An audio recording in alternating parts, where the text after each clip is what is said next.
அஸ்ஸலாமு அலைக்கும் வரஹ்மத்துல்லாஹி வபரகாத்துஹு. குர்ஆனிய சிந்தனை தஃப்சீரிலிருந்து சூரா அல் பலத் தொடர். இந்த வகையில் மனிதன் மிகுந்த கஷ்டத்தினுள் வாழ்பவனாகவே படைத்தோம் என்ற இறை வசனம் மனிதனின் செயல் சுதந்திரம், பொறுப்புடனான வாழ்வு என்ற வாழ்க்கை தத்துவத்தையே முதன்மையாக குறிக்கிறது என்பது தெளிவு. மனிதன் கஷ்டத்தினுள் வாழ்கிறான். இது அவனது வாழ்க்கை பண்பு. பொறுப்புள்ள சிருஷ்டியாகவும் தெரிவு சுதந்திரமுள்ள சிருஷ்டியாகவும் வாழ்வதே அந்த கஷ்டங்களின் முதன்மையானது. ஆனால் மனிதன் கர்வத்தாலும் பெருமையாலும் இந்த வாழ்க்கை தத்துவத்தை மறந்து விடுகிறான், புறக்கணிக்கிறான். அவனது இந்நிலையை சூரா விவரிக்கிறது. அவன் தன்மீது யாரும் சக்தி பெற மாட்டார்கள் என நினைக்கிறானா? அவன் நான் பெருந்தொகை செல்வத்தை அழித்து விட்டேன் என்கிறான். தன்னை யாரும் அவதானிக்கவில்லை என அவன் எண்ணுகிறானா? இந்த வசனங்கள் மனிதனின் மனநிலையொன்றை சித்தரிக்கின்றன. கஷ்டங்கள் சூழவே கஷ்டங்களின் உள்ளேயே மனிதன் படைக்கப்பட்டுள்ளான். ஆனால் மனிதன் சற்று பலம் பெறுகிறான். அவ்வாறு பலம் பெறும் செல்வமும் ஒரு பிரதான அடிப்படை காரணியாகிறது. இப்போது ஆணவமும் பெருமையும் அவன் தலைக்கேறுகின்றன. தன்மீது யாரும் சக்தி பெற மாட்டார்கள் என அவன் எண்ண தலைப்படுகின்றான். இத்தகைய மனிதன் தனது பெருமை, கௌரவம், ஆணவம் என்ற உணர்வுகளை காட்டும் பாதையில் தனது செல்வத்தை வாரி இறைக்கிறான். தனக்கு செல்வம் ஒரு பொருட்டல்ல என காட்டும் வகையில் பேசவும் செய்கிறான். அந்த வகையில் பெரும் செல்வத்தை நான் செலவழித்தேன் என்று அல்ல, அழித்துவிட்டேன் என்ற ஆதிக்க வார்த்தை அவனது வாயிலிருந்து புறப்படுகிறது. பெருமையும் ஆணவமும் அளவு மீறிய கௌரவ உணர்வும் தன்னை கண்காணிக்க அவதானிக்க யாரும் இல்லை என்ற எண்ணத்தை அவனுக்கு கொடுத்து விடுகிறது. மனிதன் பொறுப்புணர்வு கொண்ட சிருஷ்டி, செயற்சுதந்திரம் கொடுக்கப்பட்ட ஒரே சிருஷ்டி. இவற்றை மிக சரியாக பிரயோகிப்பதே அவன் அனுபவிக்கும் கஷ்டம். இந்த வழியில்தான் அவன் வாழ்வின் கடினங்களை, சோதனைகளை எதிர்கொள்கிறான்.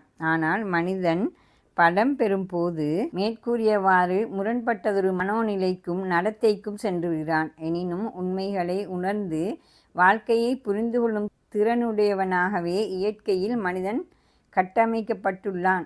சூரா அதனை அடுத்து விளக்குகிறது. அவனுக்கு நாம் 2 கண்களை ஆக்கவில்லையா? ஒரு நாவையும் 2 உதடுகளையும் ஆக்கவில்லையா? அவனுக்கு தெளிவான 2 வழிகளை காட்டினோம். கண்கள் என்பது வெறும் பௌதிக கண்களை மட்டும் குறிக்கவில்லை. ஆய்வுத்திறன் கொண்ட கண்களே இங்கு குறிக்கப்படுகின்றன.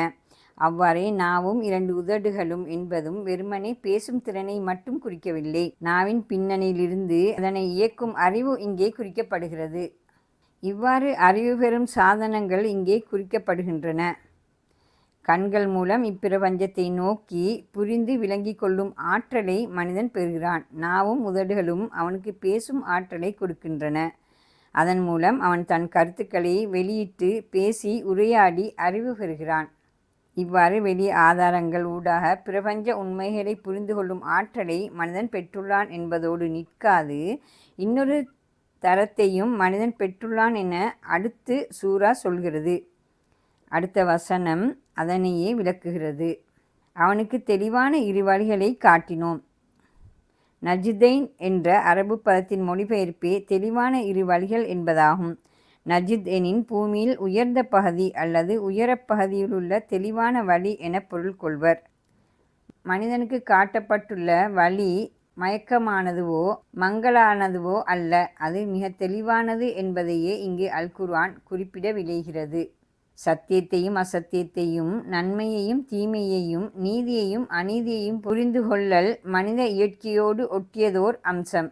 அவனது கட்டமைப்பின் ஒரு பகுதி அது என்ற கருத்தையே இவ்வசனம் விளக்குகிறது.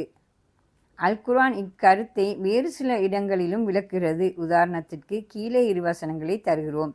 அவனுக்கு நாம் வழிகாட்டினோம். ஒன்றில் அவன் நன்றியுடையவனாக இருக்கட்டும் அல்லது நிராகரிப்பாளனாக இருக்கட்டும். சூரா இன்சான் 3வது வசனம். மனித தன்மை மீதும் அதனை சீராக உருவாக்கி தீமையையும் நன்மையையும் அதற்கு உணர்த்தியவன் மீதும் சத்தியமாக. சூரா ஷம்ஸ் 91வது அத்தியாயம் 7-8வது வசனங்கள். மனிதன் சிரமங்கள் கஷ்டங்களின் உள்ளேயே படைக்கப்பட்டுள்ளான். பொறுப்புகளை சுமக்கும் சிருஷ்டியாகவும் தெரிவு சுதந்திரம் கொண்ட சிருஷ்டியாகவும் ஆக்கப்பட்டுள்ளமையே அவனது சிரமங்கள் கஷ்டங்களின் அடிப்படை. இக்கருத்தையே சத்தியத்தை அடுத்து வந்த வசனங்கள் எதிர்மறையாக விளக்கின.